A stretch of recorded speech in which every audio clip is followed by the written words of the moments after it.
going to get started. I do have the link to the presentation right up here if you want to scan the QR code.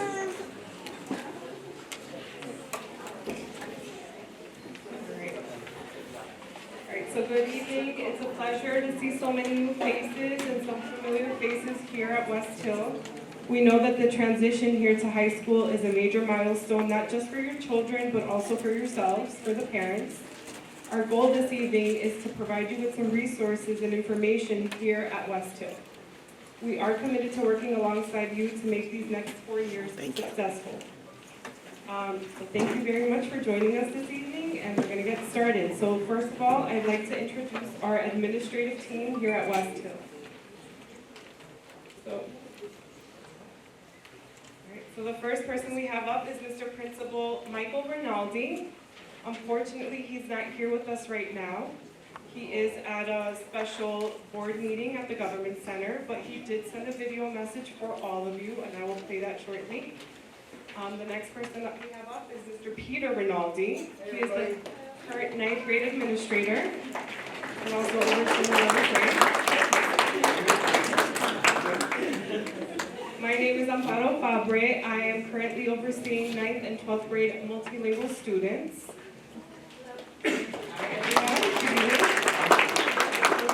Ms. Claudia Obis, who currently oversees 10th grade and 11th grade. And we have Mr. Robert Ayala, who oversees 12th grade and also 11th grade. Mr. Dick Cerrone, who's not here with us, he is the athletic director.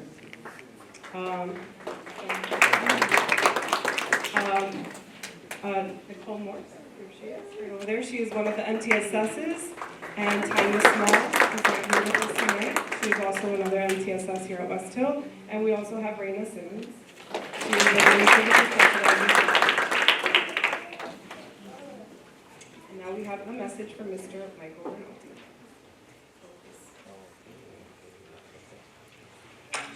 Good morning, Viking Country. Actually, good evening, parents, and welcome to Westhill High School. I'm very, very sorry that I can't be with you tonight, as I am participating in a very important meeting at the Board of Education this evening. But I'm leaving you in excellent hands with our assistant principals as we welcome you and your children to Westhill High School. So please enjoy our presentation, and I certainly look forward to meeting all of you very, very soon. And with that, I hand it over to whichever wonderful assistant principal will take it from here. Thank you, everybody. Go Westhill. Welcome, welcome, welcome. Thank you. Bye-bye.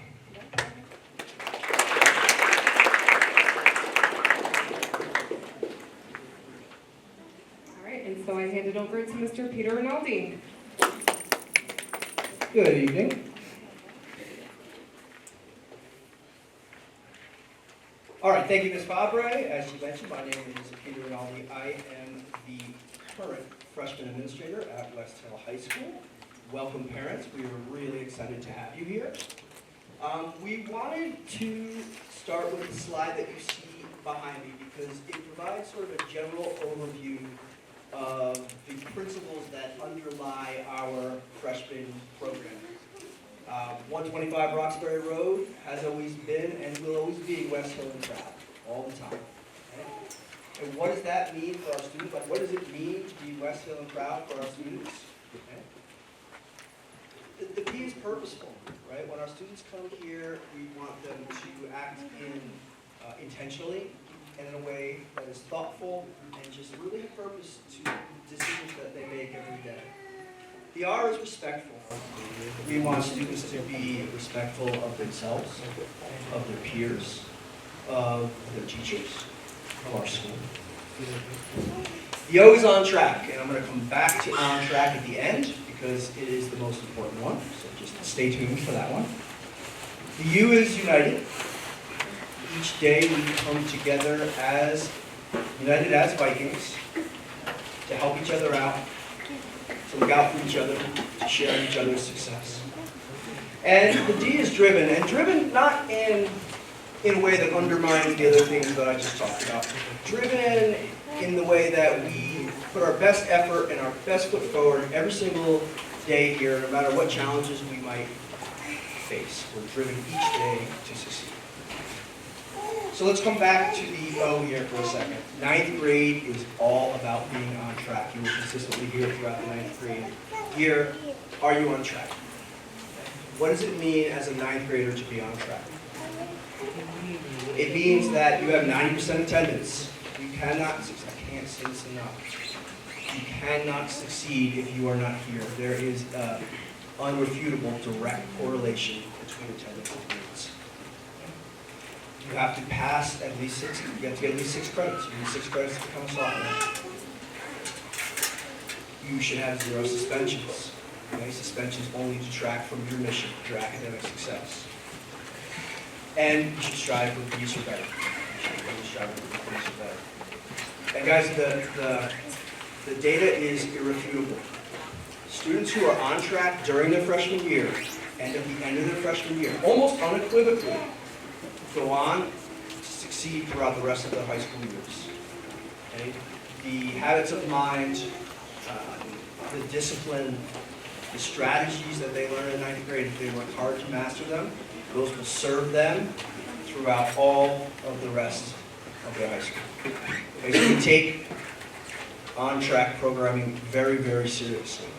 Okay? It is my sole mission why I'm here, to make sure that your students have every single thing they need to have a successful freshman year. To stay on track, to get on track, to stay on track, to become integrated into our school community, and to be happy here every single day. I think there's often some trepidation around the transition from middle school to high school, but I would encourage you all to replace that with excitement, because I can guarantee you your kids are going to have an awesome year here at Westhill next year. I promise. Okay. So we have a lot of people to speak, so I'm going to kind of pass the microphone on. You guys are going to get information about different programs that we have here, some of the most important rules, some needs to know for your upcoming freshman year. So I am now going to pass the microphone along to Mr. Robert Aiello, who's going to talk to you guys a little bit about cell phones in high school. Thank you, Mr. Rinaldi.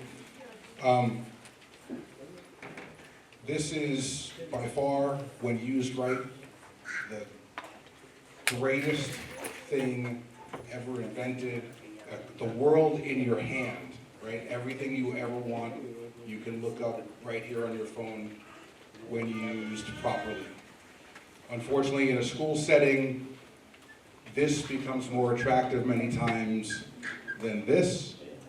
And we see many students who don't interact with class, they don't interact with their work, they don't interact with each other because they're interacting with their phone. Stanford Public Schools, along with many schools across the state and across the country in the last couple of years, came up with a policy regarding cell phone use. It's been used in the middle schools, we use it in the high schools as well. I'm going to quickly go over this with you so you understand what we are asking of your students when they walk in here on day one. When students come into school, when they come into a class, they are asked to give up their cell phone. All of our classrooms have a place to secure cell phones. They walk in, cell phones are put into spots, and they stay there for the remainder of the period. At the end of the class, students on the way out pick up their cell phone and they move on to the next class.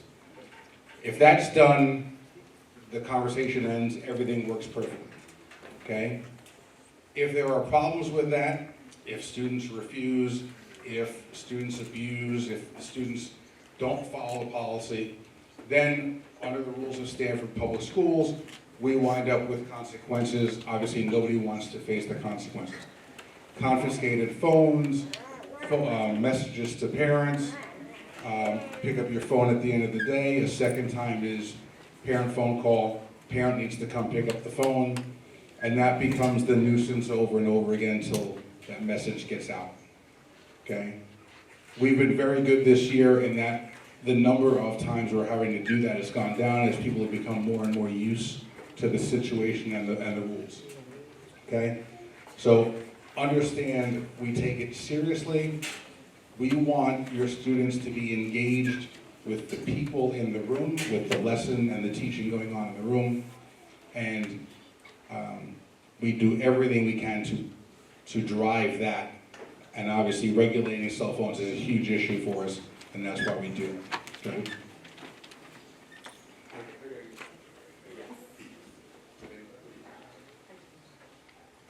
If you want any more, you can see this, it's in the slideshow that you can download from the QR code.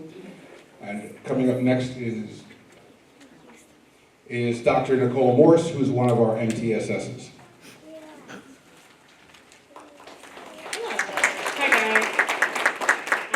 I'm the one of the MTSSs here. I currently do 9th and 12th grade. MTSS used to be referred to as Dean of Students in the high school. That's sometimes a little bit easier to wrap your head around. I'm here to talk about the importance of attendance. So attendance is linked to grades, which are linked to credits. So we'll talk about that a little bit later. So Stanford Public Schools announced a new attendance policy at the start of last school year. And going over the attendance limit will cause grades to be affected. So the most important thing to take out of this presentation is that documenting your child's attendance is really important. If they are absent, you need to send in a note, get a doctor's note.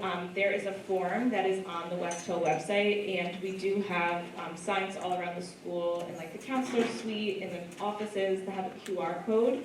So your child can upload that note themselves, you just have to write it.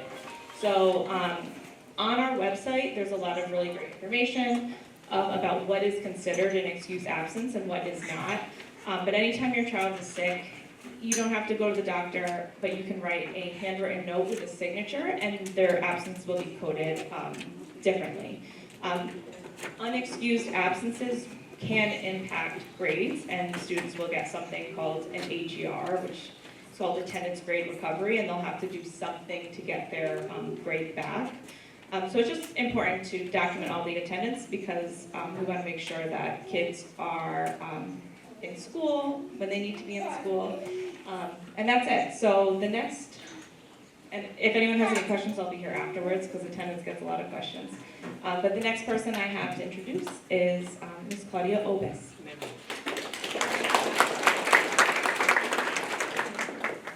Thank you, and again, welcome. Can I have the class of 2030, what a big number, 2030, please stand up. Congratulations. It's going to go by real fast, so enjoy these next couple of days of middle school because the buck stops there. That said, I've been at Westhill for 24 years, and what has made me fall in love with Westhill over and over and over again is if you look up, these flags represent all the countries that walk through these halls, the students that come from these countries. And it is such an education to just be surrounded by so many different cultures under one roof. And that to me is a wealth of information your child is getting on their way out the door into the real world. So in terms of what is needed to graduate and get to that real world, all students need 4 years of English, 3 years of social studies, one being civics is a requirement, a state requirement. Art, 1 year of art. Humanities, you need 3 years of humanities. 3 credits of humanities. You need 3 credits of science, 3 credits of math. STEM, that's a new requirement that we have. You need 3 credits of STEM. World language, 1 credit. Physical education, 1 credit. Health, 1 credit, and 4 electives, to total 24 credits. A lot of our kids that every year do very well graduate with about 27.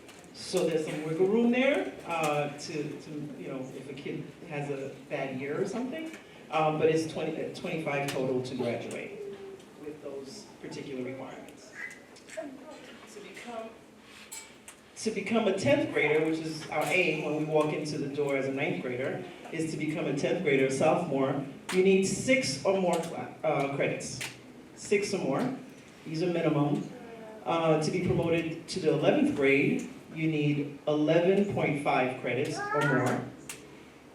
12th grade, you need 17 credits or more. And then again, the 25 totaling for graduation.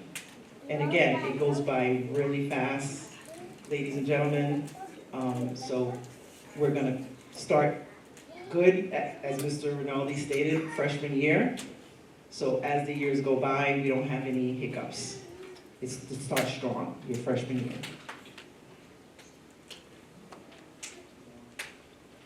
That's fine. Thank you. All right, so the department leaders, I know some of you received this sheet already. If you did not, make sure on your way out you get some copies. We have it right over there by the newspaper. So department leaders are here at the high school. I know middle school does not have department leaders, so I just wanted to just briefly let you know what department leaders are. They're they play a very critical role here at the high school. They support teachers with curriculum, and they also support and foster student achievement. So if you have any specific questions about programs, the curriculum, or anything in the subject areas, you can please reach out to the department leaders. So you can reach out via email. And if you need that information, the copies of the emails are right there by the newspaper. Okay, so make sure to grab one on your way out. That is the best way to contact the department leaders. And with that, I will pass it over to Dr. Lisa Forbes. She's the department leader for social studies.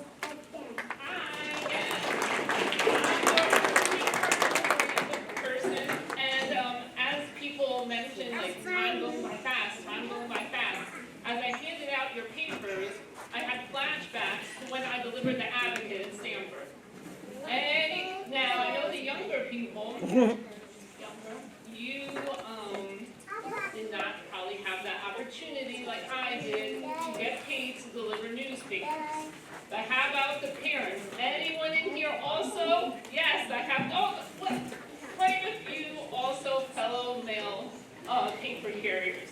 But that was a real thing, just like a newspaper was and is a real thing. So,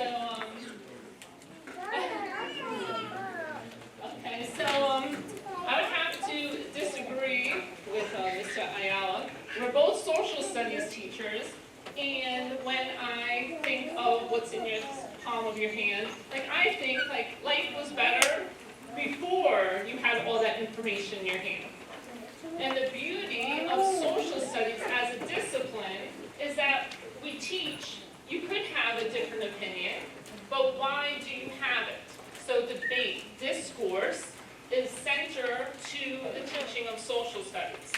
So facts and figures, yes, to support ideas, but what are those ideas? What do you think? So for the students in the room, we do want to know what you think, but more important than what you think, is why do you think it? How do you support what it is that you think?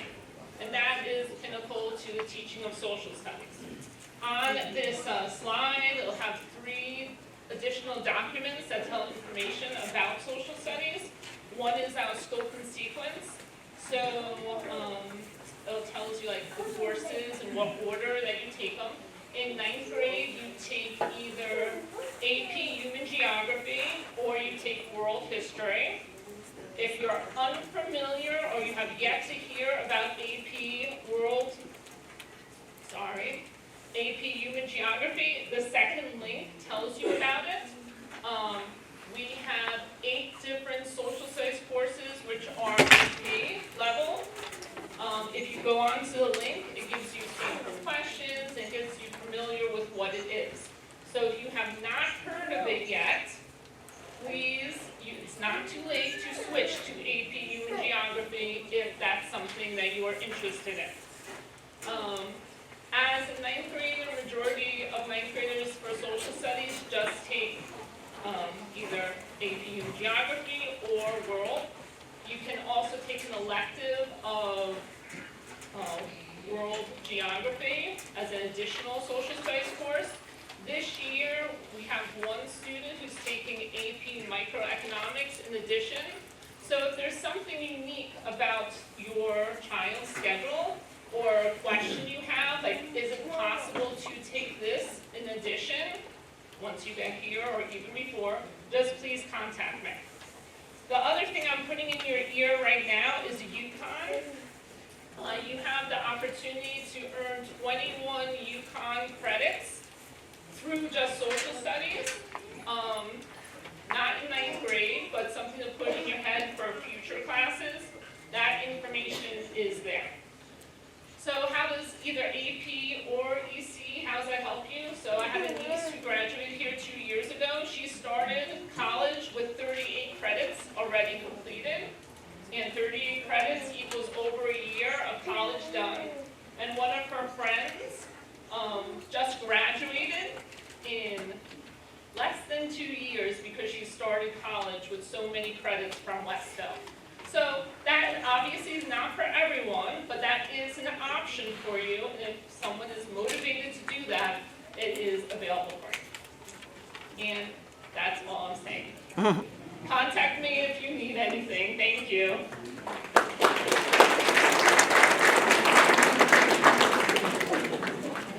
And then we have Jackie Esker. The department leader, Kim Kumar, is not here with us, but we have Miss Jackie Esker. Hi, everyone. I'm a career and tech ed teacher here at Westhill, representing Kim Kumar, the department lead. We do offer the STEM credit, which is needed for graduation. Some of the pathways or the clusters that we have, you'll see it with program of studies, financial services, marketing, manufacturing, computer science, entrepreneurship. We offer the career-connected learning. We talk about careers, we give you skills, we offer work-based learning. And some of the clubs that we offer, FBLA, the Future Business Leaders of America, 3D design with robotics, there's a stock market and investments club, there's an entrepreneurship club, Girls Who Code, if anyone's already doing that, you can continue. There's now an esports club. The state of Connecticut is requiring all students to take a personal finance class. It is a graduation requirement, but we offer that as a UConn ECE class as well. So if you wanted to pursue that, you can.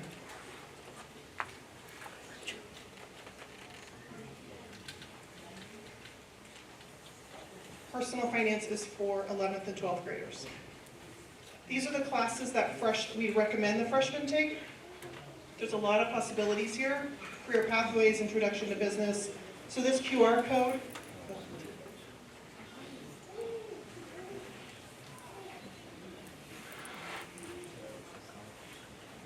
there's a QR code on this side that will bring you to the list of classes. There we go. Information technology, we have typing. If you're not good with typing, we found that some students, because they're used to texting, can't really do the typing. Internet of Things, we have game design, there's wood technology, intro to manufacturing can get you college credit. There's something called AP Career Kickstart for cybersecurity.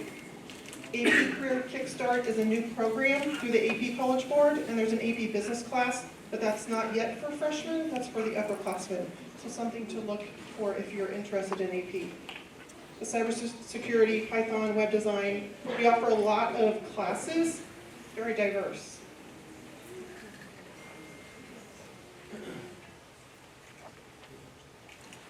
The program that we offer is the Academy of Finance. It's with the National Academy of Finance.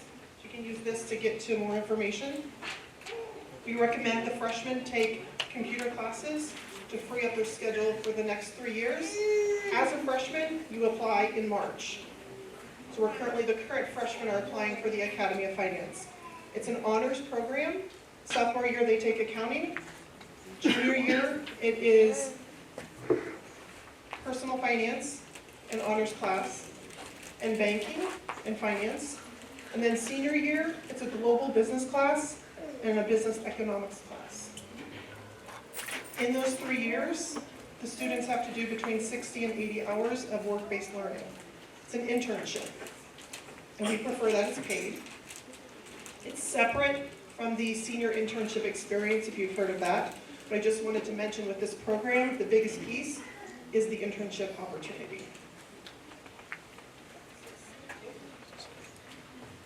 Thank you.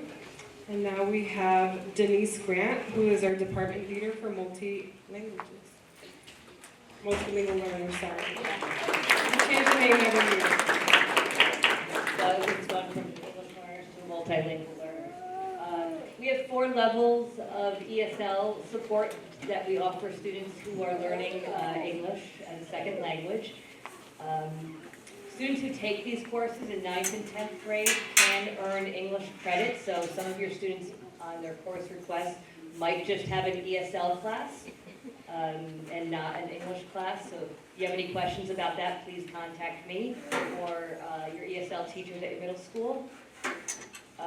We also offer courses here at Westhill High School for students who are eligible to take bilingual courses. So they might take their content area classes that are math, science, social studies with a teacher who speaks Spanish and provides support while they're learning English. We also have sheltered courses, which some students are already taking at the middle school. That's really it. That's all. You have this information on the market, right? My name is Denise Grant. If you have any questions, please reach out. We have Ms. Petroci. She is the department leader for physical education and JROTC. A little bit of everything. Hi everybody, thanks for being here tonight and welcome to class of 2030. So I am in charge of the health department and PE department, and I think you may have seen Major Weber helping some people get directed up here. He is in charge of the JROTC program. So some of you may have, they've already gone out to some of the middle schools, and they will be continuing to go out this spring to the middle schools to talk about JROTC if you're interested in that. So there's more information in the program about JROTC as well.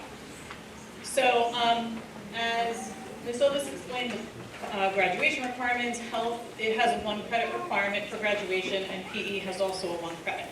So your freshman year, you'll be taking health, and health is typically split up into half of it during 9th grade and half of the requirement during 10th grade. So right now when you're doing your course selection in 8th grade, you're selecting, or they're selecting for you, your freshman health class and your freshman phys ed class. We do have some electives. You will, as you move on into sophomore, junior, senior year, you'll have more opportunities to take other electives, but you can take public safety, which is one of our electives, and you can take stress management and mindfulness, which is also an elective that freshmen can take. So if you're interested in either of those, you can take them.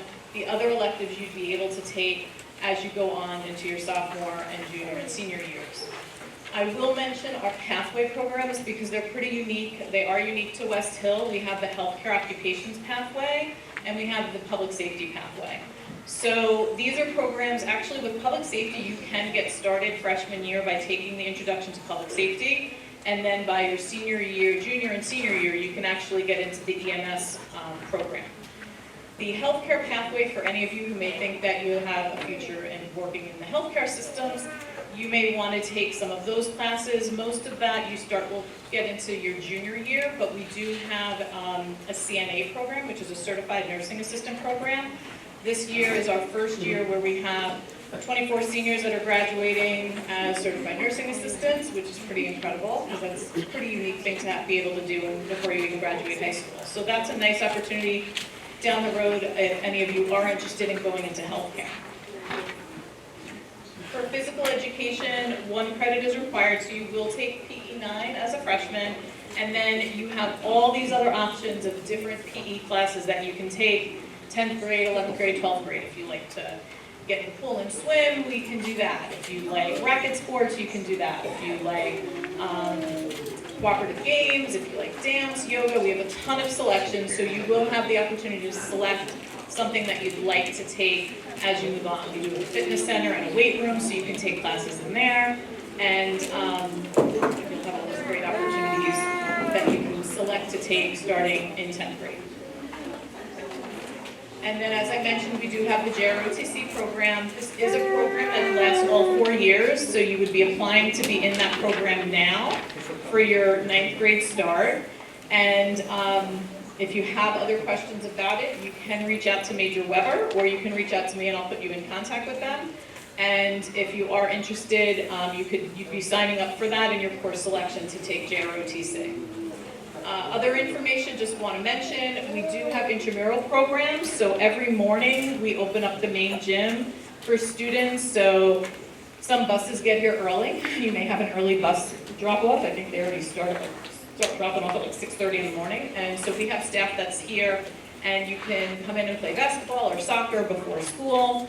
And then we have after school 3 days a week in our fitness center. We have our PE staff that are down there, so it's like having a free gym membership. You can come down and use our fitness center and work with the staff. They can help you with the equipment and help you if you want to get started with an exercise program.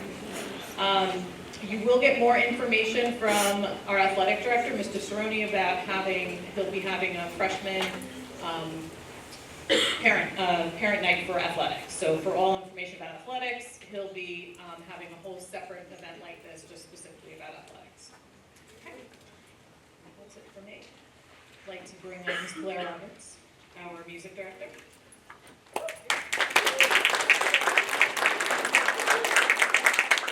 Hi everyone, good evening.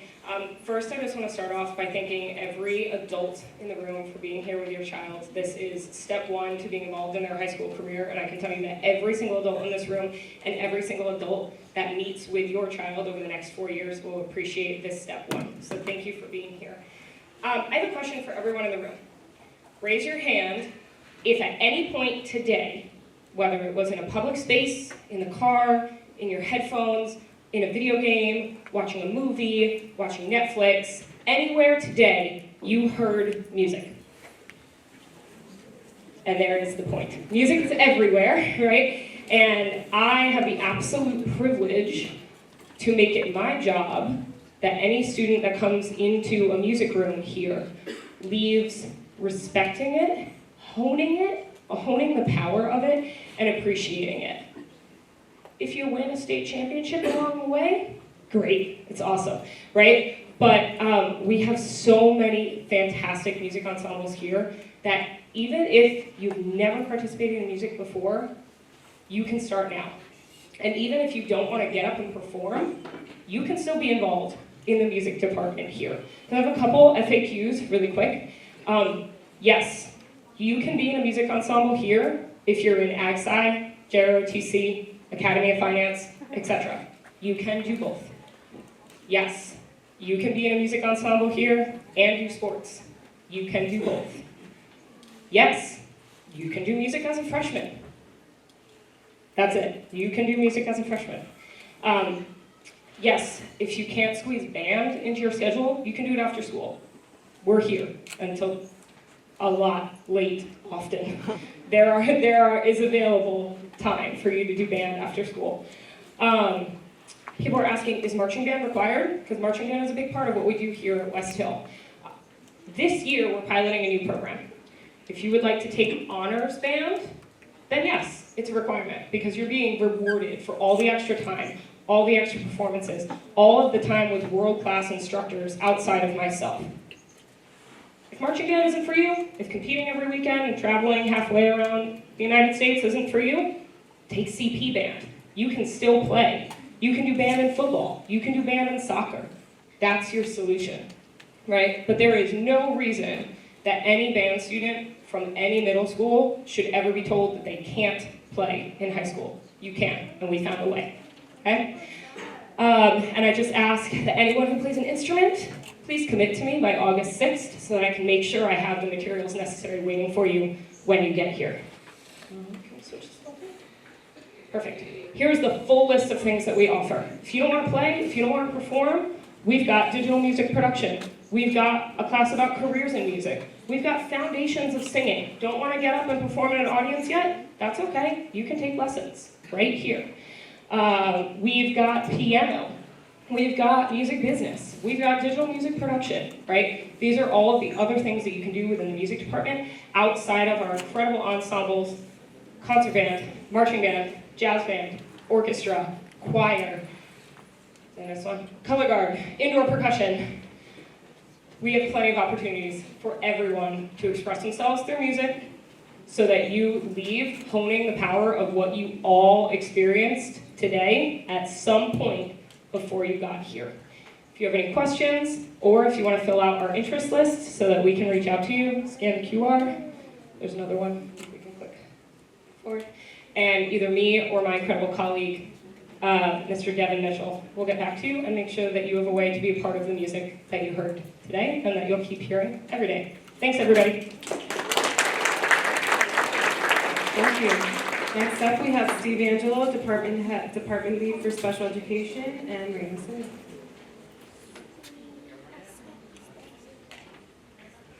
Hi everyone, I'm Stephen Angelo. I'm the department leader for special education. This is my first year here. Anyone that's been here, I'm filling big shoes of Miss Katita, who was here for many years. But this is my first year as the department head here at Westhill. I was introduced earlier. My name is Raina Simmons. I am the admin for special education here.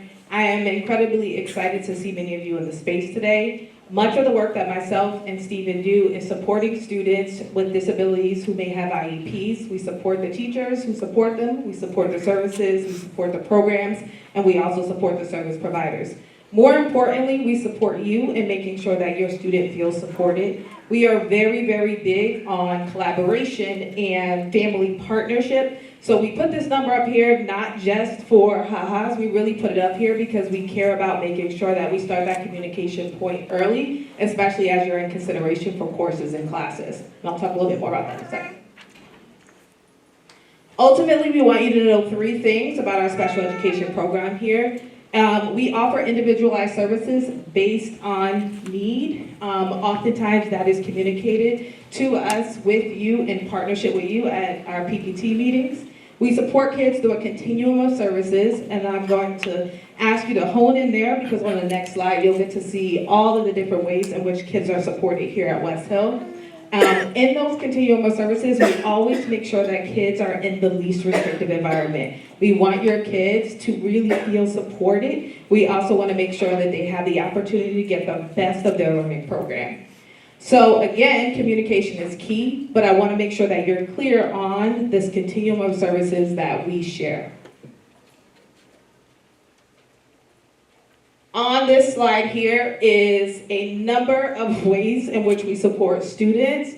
This is also in your packet. A lot of the process in terms of how we determine how to best support your student is again done at a PPT meeting, and that is with your input. So right now, if you are in a Stanford Public Middle School, you're probably and likely having conversations about what programming will look like here as you transition into high school. It is also very likely that you may see myself or Mr. Angelo joining those meetings, so that if you have any additional questions about what specifically programming looks like or this continuum of supports looks like across all of the different courses that you heard about today, we are going to be there to answer those questions.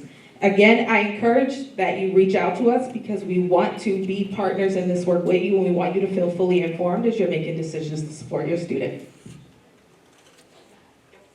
So these are some of the courses we offer in terms of special education. We have office hours and academic support, so that's for executive functioning support. We offer focus classes for the 9th and 10th graders. That could be taught by a special ed teacher or a general education teacher, depending on the level of support needed. We have courses with labs, so there's Math Lab, our IM1 course, and next year we will be introducing other labs in terms of English and math. Structured reading, so students that need help with decoding needs, we offer a class for that. Co-taught classes across the board in all the domains. We have co-taught classes in social studies, math, science, and English. And then we have specialized programs. So that's for our students that need a higher level of support. So we offer the teen room, which is for our medically fragile students. The core room is for our students that need support with functional academics. And then we offer an ASD or STAR program. That's for our students on the spectrum. And those are great programs. They cook all the time. I love the food, and I get lunch every other week or breakfast every other week. It's amazing. The kids do the cooking and sell it around the school. We also offer related services. So we have social workers, psychologists, SLPs, OTs, and PTs, and all of that again is based on the needs of the student that we offer those for them. And the mental health professionals are available to anyone in the building. So if you ever need a social worker or a school psychologist, you don't need an IEP to access them. They are here for everyone. But if you need any assistance in this, any help, both Ms. Simmons and I are available. Please reach out, and we are happy to connect. Thank you, guys. All right. So our next presenters are not department leaders, they are actual Westhill High School seniors. And I thought it was very important to hear from students, their perspective on their journey here at Westhill. So please give it up for Leah Castillo and Aiden McCready. So I do have to say Leah is the senior class president, co-president, and founder of Cancer Kids First. She's in varsity field hockey, captain, lacrosse, and Aiden is in baseball, I think recently now golf, right? Golf, coding. He was also a finalist for the Competition of National Merit Scholarship Program, candidate for the 2026 Presidential Scholar Program. So these students have been involved in lots of exciting things here at Westhill, and they're going to speak a little bit about their experiences here at Westhill. Hi, I'm Leah, just reintroducing myself, and when I was a freshman, I knew I wanted to be very involved in my school, and so my first gateway into that was through sports. I've done sports my entire life, and I actually almost quit sports before I came to Westhill, but my first day of freshman year, someone in my Spanish class told me to join the field hockey team.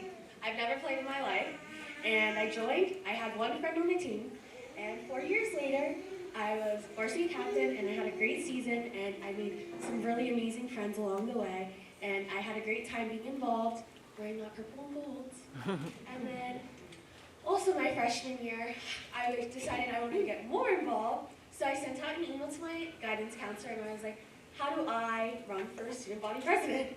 So I did that. I ran my freshman year. I was vice president freshman year.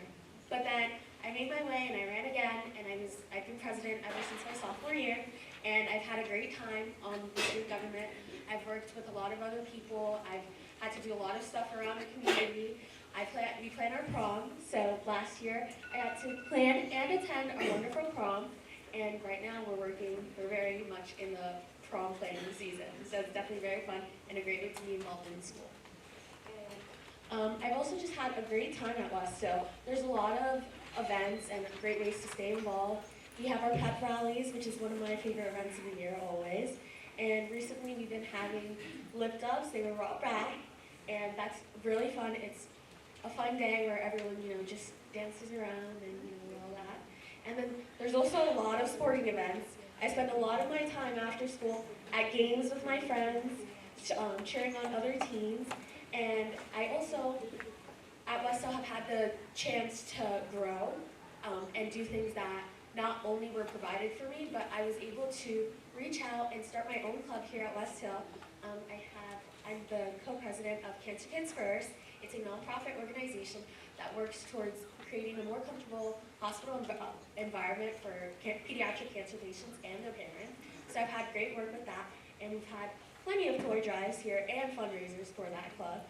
And also, academically, I've been taking APs and honors classes since my freshman year, and I've always been challenged to take more and grow, and my teachers have provided me with a lot of support. I started my freshman year taking AP Hug, which Dr. Forbes talked about earlier, and I've continued on the history path, especially. But I've also taken a lot of ECE classes, and I'd say there's a lot of opportunity for you as a student.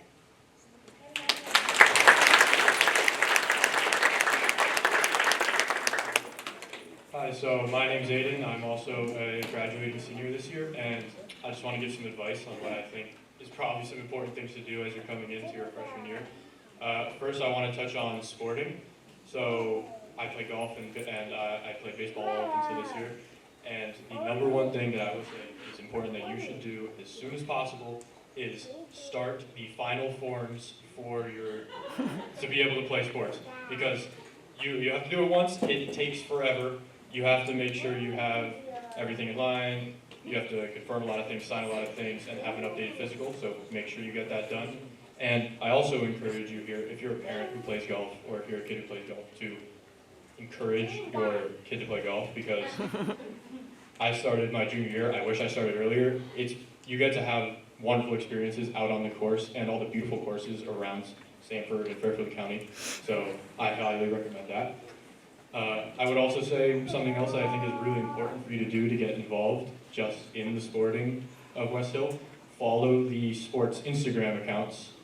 There's a golf Instagram account, a basketball, baseball, football, anything. Follow those accounts. You'll get all the important information about tryout dates, games, fundraisers, everything like that. You'll get all that information there on the Instagram. It's all online as well, but it's so accessible. Related to academics, I would also say that I encourage you to push your kids to take classes that they are not only interested in, but will challenge them. When I came into high school, I had a very large range of interests. I knew I liked math, I knew I liked science, but I didn't know exactly what I wanted to do. And through the different courses I took that challenged me, like AP Computer Science, which you take with Mr. Sarkar, who was an amazing teacher, and the calculus-based physics classes, or AP Statistics, all of these courses, really, I think that you learn what you love to do when you challenge yourself in these courses. So I didn't know what I want to do, and now through those courses I know that I want to be an electrical engineer in college. Right? So I think it's important that when you're picking your courses, you select things that you really want to do, but also challenge yourself a little bit in other places so that you become a well-rounded individual. And then I think I would also say, regarding course selection as well again, is to set yourself out a plan. Obviously your schedule is not going to be static freshman year. It can change whenever, but something I found very useful for me was, before my freshman year started, I set out a little chart and I said, okay, these are the courses I plan to take these years in order to make sure that I can graduate with the right number of credits in each class. Because sometimes, you're applying for your courses for your sophomore, junior year, and you might not recognize that you need another social studies credit in order to graduate. So I encourage you to talk to your counselor to make sure you have everything in line there, but also to have that planned out so you know, okay, these are what I need to take, this is what I plan to take. And, depending on how much time you have, your schedule, everything like that, you may want to change which courses you take, but I still encourage you to have something like that along the lines. Thank you. All right, and that wraps up our night. Not all of our department leaders were here today, but all of the information for all the departments are in these slides. I will put the QR code back up, just in case you didn't get that, but also this presentation will be available on the school website, okay? This is some information on the social media pages that are important. Again, all of this information will be posted on the school website as well, so you won't miss any of that. All right, and now the moment that many of you have been waiting for, the tours. So we have our JROTC cadets getting ready, and they will be the ones leading these tours.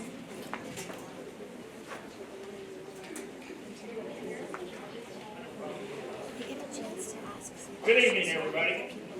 I'm Major Weber. I'm the senior Army instructor here from JROTC. Some of our cadets here, they're going to take you on a walking tour. I want to advise you there are steps involved, so if you have trouble with steps, you may want to forego. Not try to do the tour. I hate to see you way out in the middle of nowhere there. You can't make it. Okay? It'll take about 10 minutes, 10 to 15 minutes on the tour, and we'll deposit you right back out front here at the front door where you came in, so you'll know where you are and where your car is. You all familiar with the Pentagon? Anybody? What do they call the Pentagon? What's the nickname? Puzzle Palace. If you've ever been there, you understand why. Okay? Well, a lot of freshmen, when they come here, they think they're in the Puzzle Palace. Because we have a multitude of buildings, and it makes no sense to our organization of what they did this and how they did it. We're going to take you out there. You'll have a good understanding of what they will face when they come in here as freshmen. All right? But they do learn. It takes them about a week, maybe 10 days, but they do learn.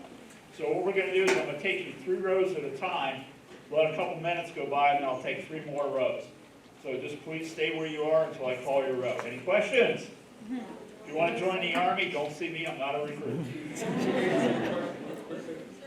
Anybody who We have over here the contact emails for all of the department leads. If you did not get one of these when you came in, they are stacked here on the table. As you leave for the tours, you can pick one up. And that's the contact information for all the different department leads.